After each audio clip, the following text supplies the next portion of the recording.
All right, let's do this fucking thing. Oh, let me take this off though.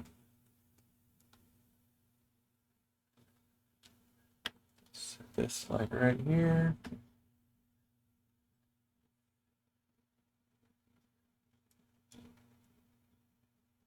Oh man. All right. Hello YouTube. What's up? My name's Lee, and I'm here to review Longlegs. And I will let you guys know if this movie actually does live up to the hype of being super duper scary, or if it's all just a bunch of hoopla.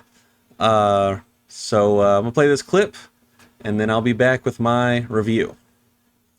Okay, let's do the thing.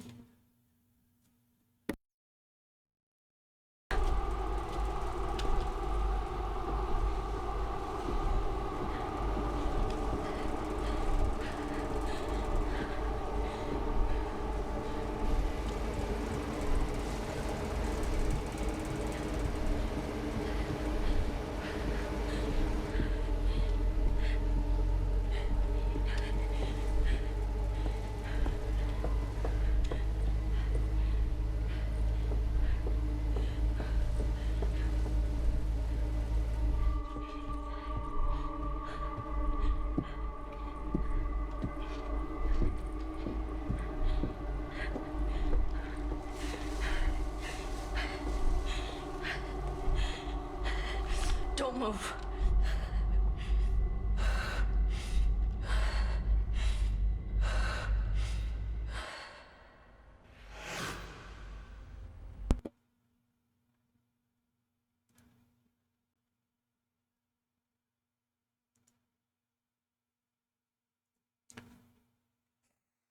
Man, even from just that clip, I feel like you can tell that this movie freaking rocks. Okay. This movie, is called Longlegs, and it's directed and written by Oz Perkins. And it stars Micah Monroe, Nicolas Cage, Blair Underwood, Alicia Witt, Michelle Choi Lee, and Kiernan Shipka. And yeah, so little precursor to this is that with hang on one second.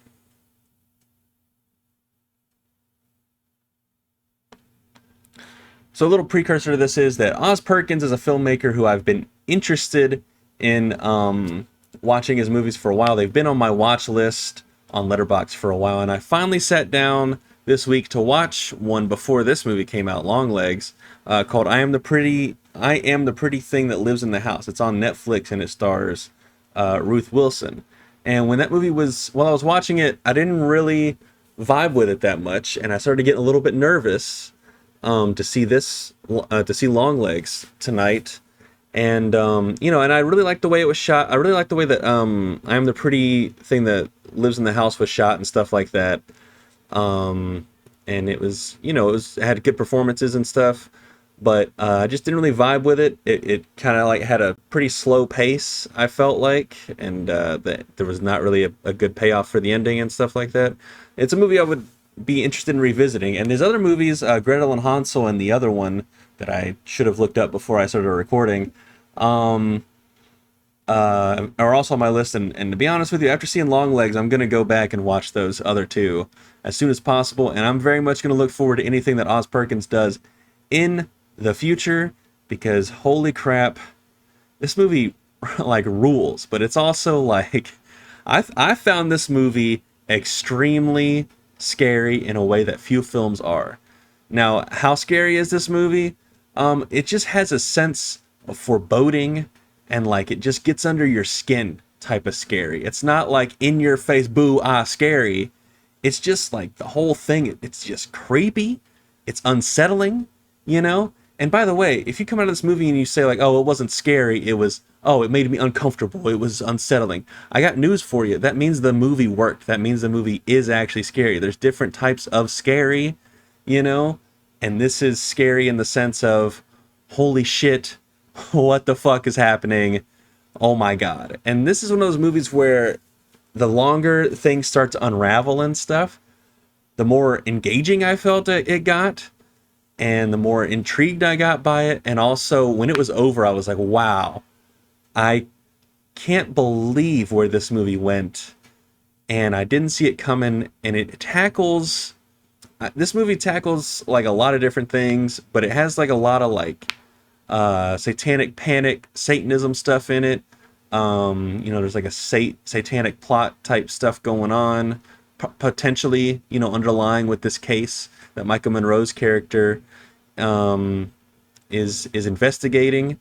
She plays Agent Lee Harker, who is not psychic, but is highly intuitive, as they say. And funny enough, my name's Lee, and I really like Michael Monroe. I've been a big fan of her since that 1-2 punch in 2014 of It Follows and The Guest. And like I said, she plays a character named Lee Harker, and her birthday in this movie is the same day as my birthday, which is hilarious. Just this movie is wild, and man.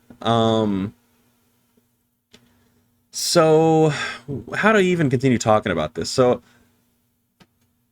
I think the direction here is super great. It's fantastic. Like I said, one of the things that I was really impressed with I Am the Pretty Little Thing in the House that Oz Perkins directed was like the camera movement and like the sense of like dread and foreboding that you had while you were watching that movie.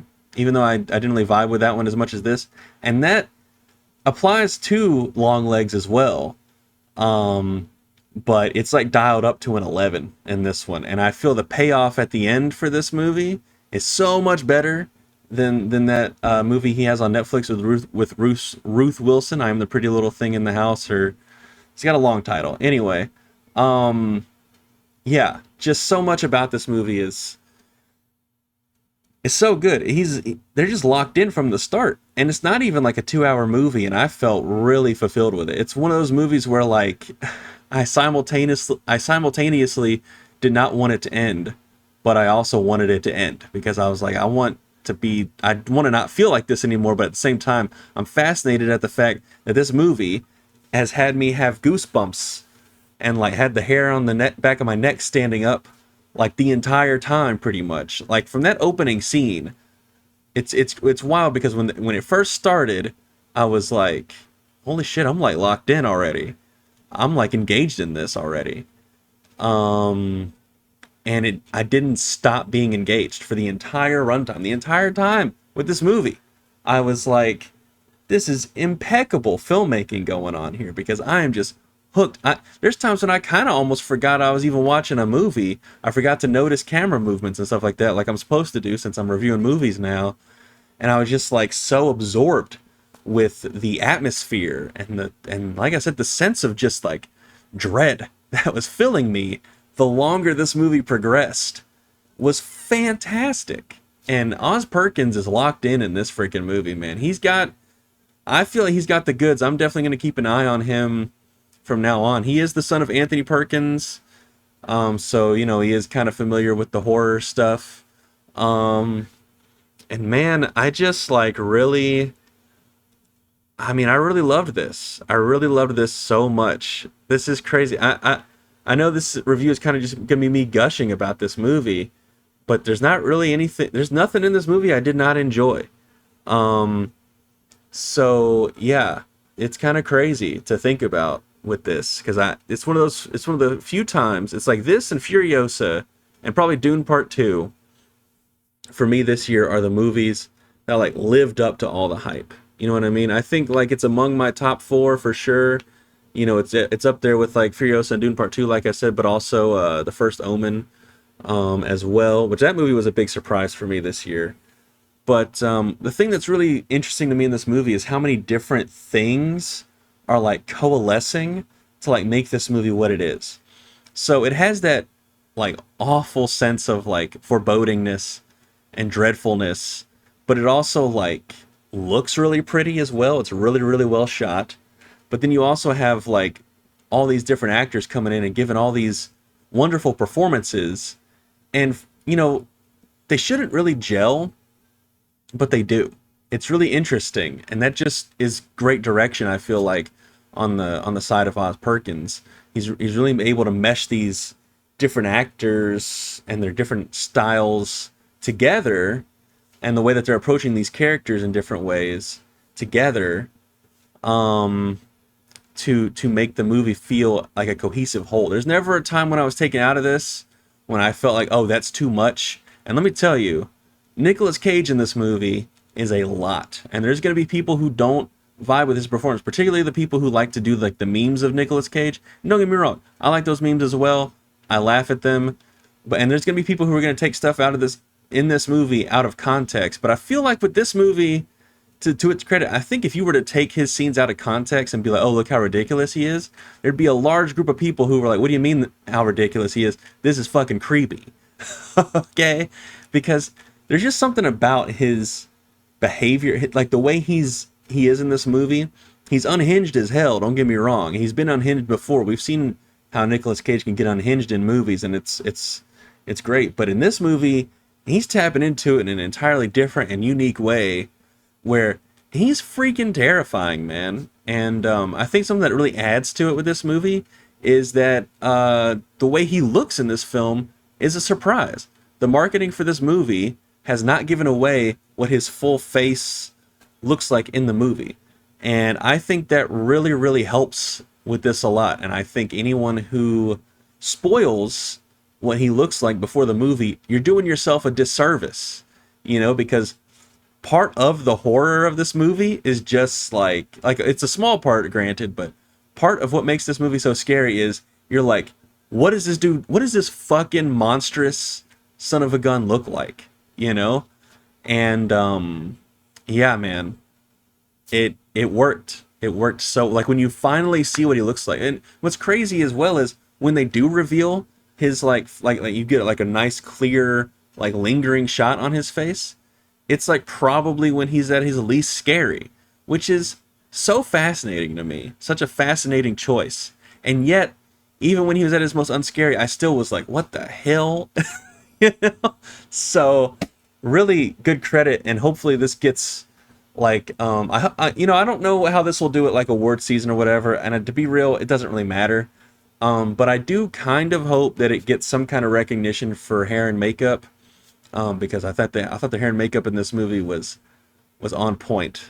Because to be real with you, the way that Nicolas Cage looks in this movie, it could have looked like in any other movie. I feel like it would have been too much, But in this one, they just made it work.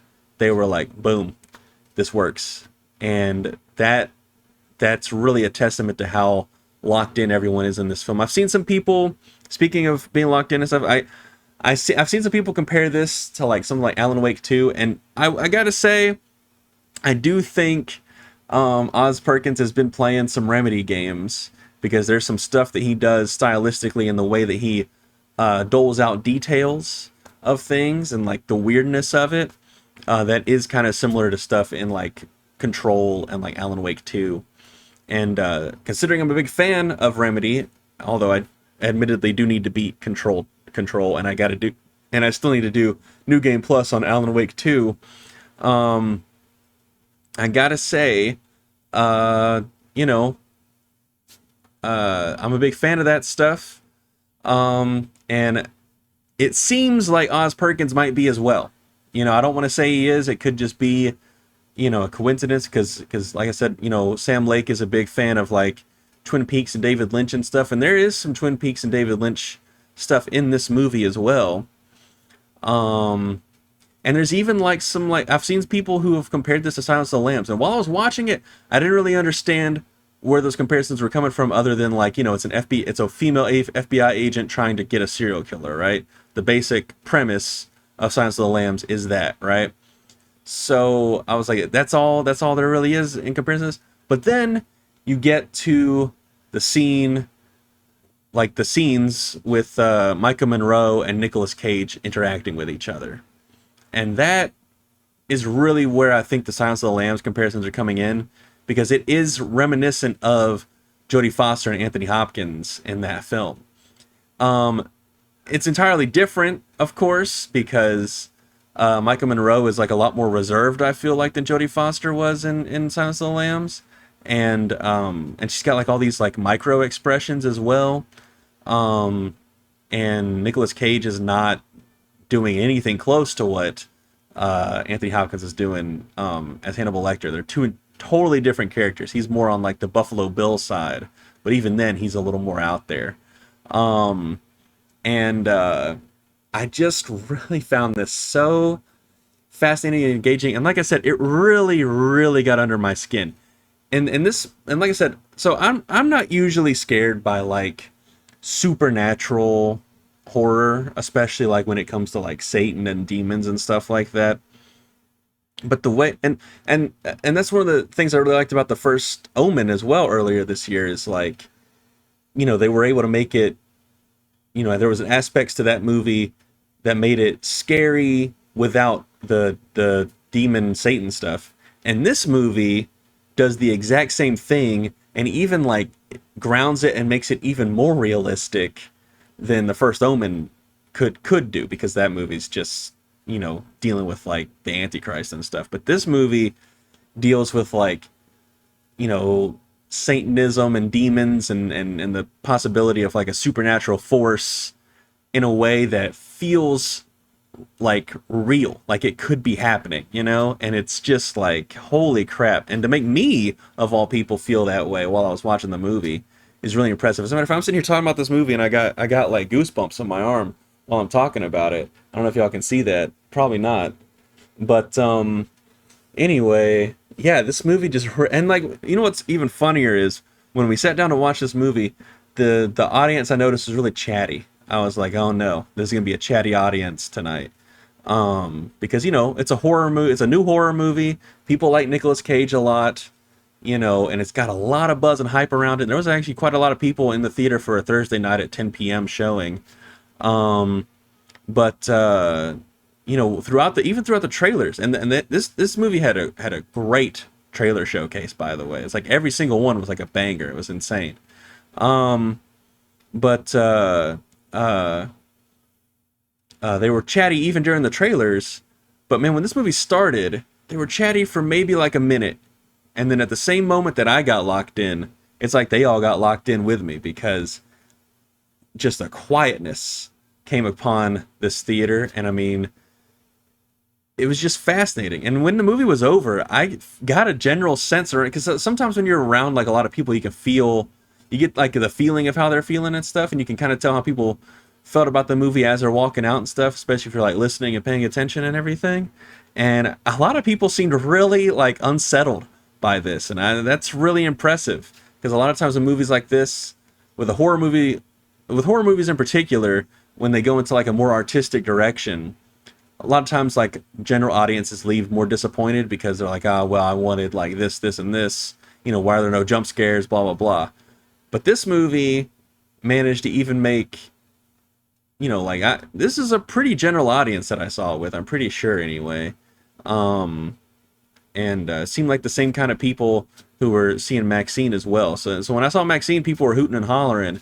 They weren't doing that in this movie. All right, there is a few times when like Nick Cage like makes you laugh, but that's like intentional. That's entirely intentional on the point of Nicolas Cage. Like, there's one part in particular that I just couldn't help but laugh. But then he immediately, it's so crazy. It's so crazy. He made me laugh, and then immediately I was terrified of him. It's kind of crazy. So, and there's lots of like twists and turns in this that you're like, wow, what in the world? I can't believe that it's going this way and stuff like that. And it's just constantly engaging. It's constantly doling out information in a way where you're like, wow, you just can't wait to see what the next thing that's going to happen is going to be. It's fantastic, but you're also like scared the whole time as well, because it has a sense of like foreboding and dread throughout the entire thing. And like I said, this creeped underneath my skin, man. I'm still kind of like reeling a little bit from it. And I do want to talk about some of the performances here, as well as like some aesthetics. So Micah Monroe, of course, is fantastic. I think she's been fantastic in everything, including that like awful like Independence Day sequel that she was in. She was really good in that as well. I think she is like a bona fide movie star, but I'm glad that she's doing a lot of this genre stuff, because she really brings a lot to these movies. And I'm hoping that, I would like her to like, become like that big movie star that she has the potential to be. But I also kind of like that she is doing these like genre pictures and like these artistic films and stuff as well. So I'm kind of torn on, I'm like maybe she can do both. I don't know. But she's fantastic. I'm always gonna be excited to see her in anything that she is in. And yeah, she's the anchor of this movie. She is the main character. And what's interesting is, as like wild and crazy and over the top as Nicolas Cage is, even when they have their scenes together, they don't they're like playing off of each other. They're not taking attention away from the other one. It's like excellent scene work between the two of them in this movie, to be honest. And really like shows how different acting styles and approaches can gel perfectly together, as long as like the writing and stuff and everything is there to go along with it. So, I think that's fantastic. Of course, Nicolas Cage, I've already talked a lot about him in this movie. He's used effectively, but sparingly. And I think that's great. And by the time it gets to his penultimate scene, you're on the edge of your seat. You're like, holy crap, give me more of this guy right now. And there was part of me that almost felt like there wasn't enough of him, but at the same time, I wouldn't ask for any more, because you get like just like a scooch more of him, and the movie becomes like, it's like a totally different beast at that point, right? And I gotta say, credit to Oz Perkins for having restraint when it comes to that, because like, even myself, as like, if I was making this movie, or like another filmmaker as well, like someone who actually has like real experience and stuff, I feel like even would have fallen into that trap of, oh my god, Nicolas Cage is so electric here. Let's get him some more scenes. But Oz Perkins is very much like, it's a lot. I think that's also where some of the Silence of the Lambs comparisons are coming as well, because like Anthony Hopkins in Silence of the Lambs is used sparingly as well, but effectively, and Anthony Hopkins, of course, won the Oscar for that movie. I don't know if Nicolas Cage will be able to do that with this one. Like I said, I don't really think it matters too much, because regardless of what happens come awards season, in my opinion, this is immediately not only a must-see movie in theaters, but I think it's one of the best movies of the goddamn year so far. And to be real with you, I kind of didn't expect that, especially after this week watching that other Oz Perkins movie. I did not expect this to end up being one of my favorite movies of the year. I really didn't. I thought I was going to really like it, maybe. I was like kind of nervous going into this. I was like, oh man, is this not going to live up to the hype? But it did, man. It really did. And like, I kind of can't believe how many movies this year are like just knocking it out of the freaking park. It's kind of crazy. Like, we're only in like the beginning of July here, and I feel like I've got like a pretty solid list of like, I could already name like probably like at least 5 or 6 films that I'm gonna want to put on my like favorite of the year list, possibly even decade, it's kind of nuts. I just I can't believe it. I'm just like sitting here reeling from this movie. I was having such a hard time condensing and coalescing my thoughts, because I just got so much in my head going on. Oh, another performance I want to talk about, and I think he might get a little bit overlooked just because of everything else that's going on in this movie. But the performance for Blair Underwood, he's playing more of like a typical FBI agent, but he's doing such a good job at it, man. And it's nice to see him get like a part like this, and he's really eating it up. And man, they do like a fun gag with him, kind of, sort of, in this movie, where like they frame him with like a picture of like with like a picture of someone else in the background, like prominently displayed in the background too. And I thought that was really, really interesting. So, and I think well, upon rewatch, I might pick up on this better, but I think it's supposed to like kind of almost show the direction his character is, like be a, kind of like almost guide you in a way of like showing you where his character is going in the story, but I might be wrong on that. Like I said, I'm gonna rewatch this on Saturday with my friends. I'm very excited to see what their reaction is. I might even take like a quick little video with them just to see, put that on YouTube as well and see like how they felt about it. But so in the FBI office, I won't tell you what all the pictures are, but in the FBI office, for example, he just got Bill Clinton's picture prominently displayed right behind him, like almost every scene he's in the FBI building. Which leads me to the aesthetics of this movie. So this movie takes place in the 90s. They do not come out and tell you what year in the 90s. At least I don't think so. Maybe I missed it. But they make it very clear to you that it's the 90s through stuff like the Bill Clinton picture, as well as like the types of phones that they're using, how they're dressing, the cars they're driving, stuff like that. So it really builds this like really cool vibe aesthetically and everything. And then to add to that, the environments that they're entering and the buildings that they're in and stuff really, really draws you in. And it just like, you're just like, oh, that's really interesting. Like, that looks cool. That looks cool. The like lair that Nicolas Cage is in, the house that Micah Monroe lives in is one of the best movie houses of all time, I feel like, by the way. It's this really cool, like, cabinish design. It kind of reminds me actually of what I'm in right now, where it's got like this like wood, you know, but it's like real wood. It's not like this. But it's got like this like, it's like this like cabinish vibe, and she's got all these like cool lights, and the way they bounce off of the wood and stuff is so cool looking, and she's got like these big windows, and she's in the forest.